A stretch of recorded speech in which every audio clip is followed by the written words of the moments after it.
Good morning बच्चों। Glow of physics में आप सबका स्वागत है। प्यारे बच्चों, बोर्ड परीक्षा की तैयारी के तहत जो वीडियो की बृहद श्रृंखला चल रही है उसमें पहली जो वीडियो मैं आपको बना रहा हूं बच्चों, उसमें है बहुविकल्पीय प्रश्न, मल्टीपल चॉइस क्वेश्चंस की वीडियो बन रही है बच्चों। उसके तहत जो है बच्चों इस वीडियो के लिए पहला क्वेश्चन है हमारा बच्चों, तो ये स्क्रीन पे है आपके बच्चों। क्वेश्चन नंबर 1 कह रहा है, निम्नलिखित कण एक ही वेग से गतिमान है, अधिकतम डी ब्रोगली तरंग दैर्ध्य वाला कण कौन है। बहुत इंपॉर्टेंट है बच्चों। तो पहला बीटा कण, प्रोटॉन, अल्फा कण और न्यूट्रॉन। ठीक है बच्चों, इसमें डी ब्रोगली तरंग दैर्ध्य किसका ज्यादा है बच्चों। ठीक है बच्चों, तो प्यारे बच्चों यहाँ पर लैम्डा बराबर होता है बच्चों एच अपॉन पी, ये फॉर्मूला है। और जो पी है संवेग बराबर द्रव्यमान गुणा वेग। अब यहाँ पर देखिए बच्चों, एच भी कांस्टेंट है, भी कांस्टेंट है, क्योंकि एक समान वेग से गतिशील है। तो लैम्डा इनवर्सली प्रोपोर्शनल एम, अर्थात व्युत्क्रमानुपाती एम का। अब हमें देखना होगा इनमें से इसमें से क्या होगा, जिसका द्रव्यमान कम होगा उसका डी ब्रोगली तरंग दैर्ध्य ज्यादा होगा। तो बच्चों प्रोटॉन का द्रव्यमान भी ज्यादा है, अल्फा कण का द्रव्यमान भी ज्यादा है, न्यूट्रॉन का द्रव्यमान भी लगभग प्रोटॉन के द्रव्यमान के बराबर है, और बीटा कण जो है इलेक्ट्रॉन है बच्चों, तो उसका द्रव्यमान सबसे कम है। अगर उसका द्रव्यमान सबसे कम है बच्चों, तो उसका डी ब्रोगली की तरंग दैर्ध्य क्या होगा, सबसे ज्यादा होगा। तो प्यारे बच्चों, इसका आंसर क्या हो गया बच्चों, बीटा कण। और यहाँ पर इलेक्ट्रॉन भी आ सकता है बच्चों। आपको एक क्वेश्चन ये भी आ सकता है कि इलेक्ट्रॉन और प्रोटॉन में किसका डी ब्रोगली तरंग दैर्ध्य ज्यादा है या कम है। तो बच्चों इलेक्ट्रॉन का द्रव्यमान कम होने के कारण उसका डी ब्रोगली तरंग दैर्ध्य ज्यादा होता है, और प्रोटॉन का क्या होता है, द्रव्यमान ज्यादा होने के कारण डी ब्रोगली तरंग दैर्ध्य कम होता है बच्चों। ये ध्यान रखना है। ये क्वेश्चन किसी भी तरीके से घुमा फिरा के आपको पूछा जा सकता है बच्चों। तो प्यारे बच्चों, लिए चलते हैं आपको क्वेश्चन नंबर 2 की ओर बच्चों। ये देखिए बच्चों, आपको दिखाई दे रहा है ना बच्चों, ये देखिए ये क्वेश्चन नंबर 2 है बच्चों। तो प्यारे बच्चों थोड़ा इसको पढ़ लीजिए। क्या कह रहा है बच्चों, फोटोन का गतिज द्रव्यमान का सूत्र है एच न्यू बटे लैम्डा, एच लैम्डा बटे सी, एच न्यू बाई सी, और सी एच बटे सी लैम्डा। तो आपको ये बताना है। तो बच्चों यहाँ पर एच बटे सी लैम्डा होता है, लेकिन थोड़ा सा आपको बता दें बच्चों कि ये कहाँ से आया है बच्चों। तो प्यारे बच्चों, मैं थोड़ा बताने की कोशिश करूँगा, यहाँ यहीं पर कोशिश करूँगा। तो बच्चों यहाँ पर हमारे पास सूत्र है, यहाँ देखिए E equal to M C square, ये आइंस्टीन का सूत्र है बच्चों। एक इक्वेशन ये है, और एक इक्वेशन है इजिकल टू एच न्यू। तो बच्चों दोनों ऊर्जाएं हैं तो दाएं दाएं पक्ष बराबर हो जाएंगे। तो एम सी स्क्वायर बराबर हो जाएगा बच्चों एच न्यू। तो एम कितना हो जाएगा बच्चों, एच न्यू बटे सी स्क्वायर। ठीक है बच्चों, ये देखिए बच्चों, और न्यू होता है, न्यू बराबर होता है बच्चों सी बटे लैम्डा। तो कितना हो जाएगा बच्चों, एच न्यू बराबर सी बटे लैम्डा, एच सी। ठीक है बच्चों, पहले से सी स्क्वायर है, और इन सी बटे लैम्डा, ये सी बटे लैम्डा किसकी जगह पे आया बच्चों, न्यू की जगह पे। तो यहाँ से एक सी कट गया बच्चों, तो कितना आ गया बच्चों, एच अपॉन सी लैम्डा। तो ये विकल्प इसका सही हो जाता है बच्चों। मैंने आपको थोड़ा सा समझाने का कोशिश भी की है बच्चों। तो प्यारे बच्चों, लिए चलते हैं क्वेश्चन नंबर 3 की ओर आपके स्क्रीन पे। किसी गतिमान आवेशित कण से संबद्ध डी ब्रोगली तरंग दैर्ध्य निम्न तरंग दैर्ध्य निर्भर नहीं करता है कण के नंबर 1 द्रव्यमान पर, नंबर 2 आवेश पर, नंबर 3 वेग पर, नंबर 4 संवेग पर। ठीक है बच्चों, तो निस्संदेह बच्चों आवेश पर निर्भर नहीं करता है, और मैं इसका रीजन भी आपको देना चाहूंगा बच्चों। ये बहुत ही महत्वपूर्ण क्वेश्चन है बच्चों। यदि बोर्ड की परीक्षा में नहीं आते हैं बच्चों, तो निश्चित तौर पर जो है आपने विभिन्न प्रकार की प्रतियोगिताएं, जो कॉम्पिटिटिव एग्जाम है, प्रतियोगिता परीक्षाएं होंगी, उसमें भी आपको ये क्वेश्चन पूछे जाएंगे बच्चों। तो प्यारे बच्चों, डी ब्रोगली तरंग दैर्ध्य जो होता है एच अपॉन पी होता है। ठीक है बच्चों, या संवेग को हम क्या लिख सकते हैं बच्चों, एम भी लिख सकते हैं। अब बताओ बच्चों, इसमें जो है एच तो कांस्टेंट है, तो संवेग के व्युत्क्रमानुपाती होता है, तो संवेग पर भी निर्भर करता है। एम पर भी, द्रव्यमान पर भी निर्भर करता है, ये देखो एम भी आ रखा है, और भी पर भी निर्भर करता है, तो आवेश पे निर्भर नहीं करता है बच्चों।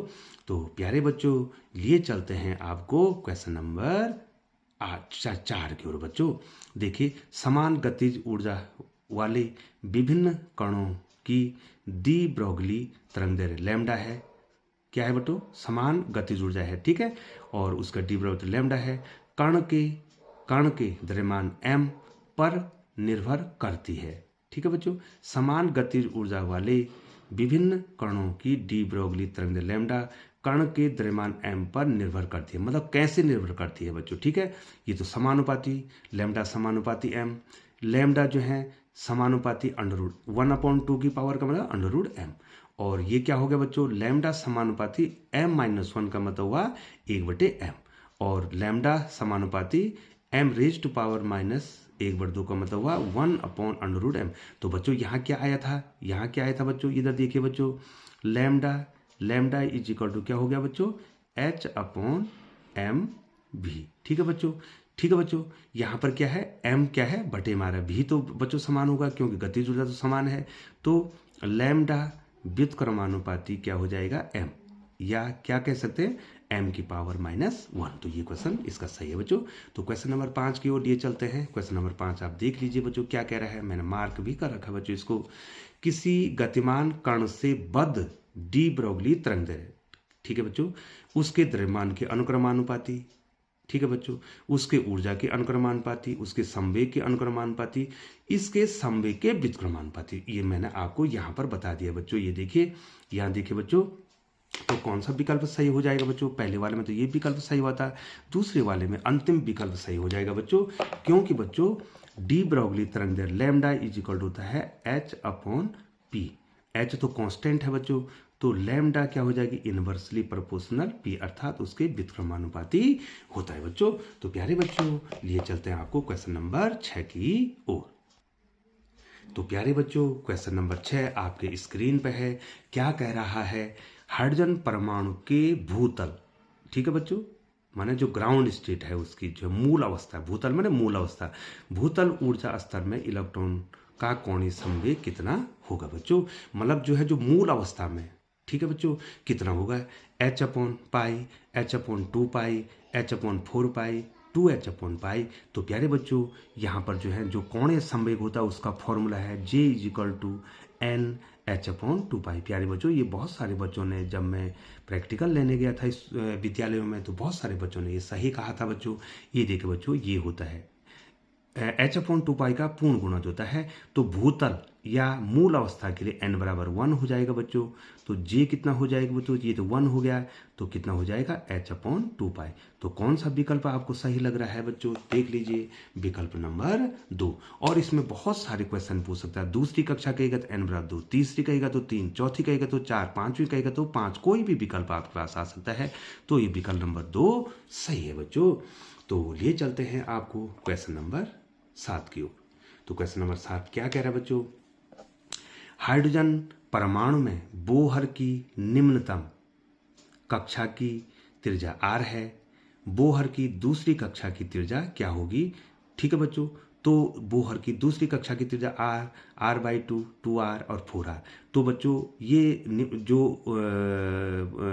होता है बच्चों, ये n² होता है, अर्थात जितनी कक्षा है आपने दूसरी कक्षा निकालनी है तो वो उसकी n² होती है। मतलब n का मान 2 है, तो क्या हो जाएगा बच्चों? 2 का स्क्वायर कितना हो जाएगा? 4। ये फॉर्मूला ही है, ठीक है बच्चों। जो बोहर की त्रिज्या होती है बच्चों, तो वहां पर n² होती है, अर्थात कक्षाओं की जो संख्या है उसके स्क्वायर की। तो दूसरी कक्षा है तो कितना r हो जाएगा बच्चों? 4r हो जाएगा बच्चों। बहुत इंपॉर्टेंट है। अगर तीसरी कक्षा होती तो कितना हो जाता बच्चों? 9r। अगर जो है चौथी कक्षा होती तो 16r। ठीक है बच्चों। ये देखिए बच्चों, तो प्यारे बच्चों, लिए चलते हैं आपको अगले क्वेश्चन की ओर। तो क्या कह रहा है? हाइड्रोजन परमाणु के मूल ऊर्जा स्तर में इलेक्ट्रॉन का कोणीय संवेग। तो बिल्कुल वही प्रश्न है बच्चों, चाहे भूतल कहे चाहे मूल कहे, ठीक है बच्चों। तो ये मैंने पहले आपको बता रखा है h/2π। ये बच्चों, ये यहाँ पर क्वेश्चन वही है, भाषा बदल दी है बच्चों। यहाँ पर क्या लिख रहा है? भूतल ये देखो कितना आया h/2 और ये क्वेश्चन भी वही है, 8वां क्वेश्चन भी वही, यहाँ पर मूल ऊर्जा स्तर कह रहा है बच्चों, तो भूतल और मूल ऊर्जा स्तर वही होता है बच्चों, तो इसका आंसर भी कितना आएगा बच्चों, h/2 ही आएगा बच्चों। तो क्वेश्चन नंबर 9 की ओर लिए चलते हैं बच्चों।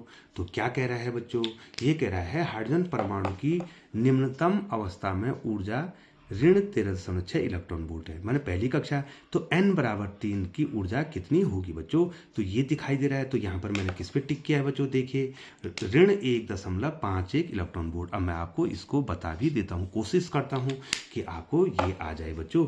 तो प्यारे बच्चों, जो एनर्जी का फॉर्मूला है बच्चों, ये होता है En बराबर -13.6/n², ठीक है बच्चों, इलेक्ट्रॉन वोल्ट। अब बच्चों कौन सी अवस्था, कौन सी कक्षा है, 3, तो यहाँ पर 3 रखेंगे तो तीसरी कक्षा के लिए कितना हो जाएगा बच्चों, सबको आ जाता बच्चों, ऋण 13.6 इलेक्ट्रॉन वोल्ट, और 3 रखेंगे यहाँ पर तो 3 का वर्ग कितना हो जाएगा बच्चों, 9 हो जाए। अब 9 का भाग दे देंगे बच्चों, तो कितना आ जाएगा, 9 एकम 9, 9 एकम 9 हो जाएगा, ठीक है बच्चों। और 4 45, 9 पंजे 45 और 9 एकम 9, ये देखो बच्चों, इस प्रकार से इसको सॉल्व करना है, मैंने आपको बता दिया बच्चों। तो प्यारे बच्चों, क्वेश्चन नंबर 10 की ओर लिए चलते हैं बच्चों। क्या कह रहा है, हाइड्रोजन परमाणु की आयनन ऊर्जा कितनी होगी, ऋण 13.6 इलेक्ट्रॉन वोल्ट, 13.6 इलेक्ट्रॉन वोल्ट, 0 और अनंत। तो प्यारे बच्चों, ये क्वेश्चन जो है बहुत सारे बच्चों ने सही बताया था बच्चों, और आपको आ जाता है, लेकिन मैं आपको बताऊंगा बच्चों, ठीक है बच्चों। ये देखिए बच्चों, यहाँ पर देखिए, ध्यान देंगे आप, यहाँ पर ध्यान देंगे, ये देखिए मैं यहाँ पर बता रहा हूँ, ध्यान देंगे, सबसे नीची ऊर्जा की अवस्था जो है ऋण 13.6 इलेक्ट्रॉन वोल्ट होती है बच्चों, और जो आयनित अवस्था है बच्चों, ये आयनित अवस्था है, इसकी ऊर्जा होती है बच्चों 0 होती है। तो गैप कितना हो गया बच्चों, गैप कितना हो गया, इसमें हम क्या करेंगे बच्चों, 0 में से किसको घटा देंगे, ऋण 13.6 घटा देंगे, ठीक है बच्चों, इतना इलेक्ट्रॉन वोल्ट। तो माइनस माइनस का क्या हो जाएगा बच्चों, प्लस हो जाएगा, तो ये क्या हो जाएगा बच्चों, 13.6 इलेक्ट्रॉन वोल्ट। तो 0 और ऋण 13.6 के बीच कितना गैप है बच्चों, 13.6 इलेक्ट्रॉन वोल्ट। तो यहाँ पर इसका सही विकल्प क्या आ जाता है बच्चों, ऋण नहीं धन 13.6 इलेक्ट्रॉन वोल्ट, ये हाइड्रोजन परमाणु की आयनन ऊर्जा है। तो प्यारे बच्चों, चैनल पर बने रहने के लिए आपका बहुत बहुत धन्यवाद। यदि चैनल पर बने हुए हैं तो चैनल को सब्सक्राइब कर दें, बेल आइकन को प्रेस करते हुए नोटिफिकेशन ऑन कर दें, ताकि समय समय पर आपको उपयोगी वीडियो मिलती रहे। बहुत बहुत धन्यवाद बच्चों।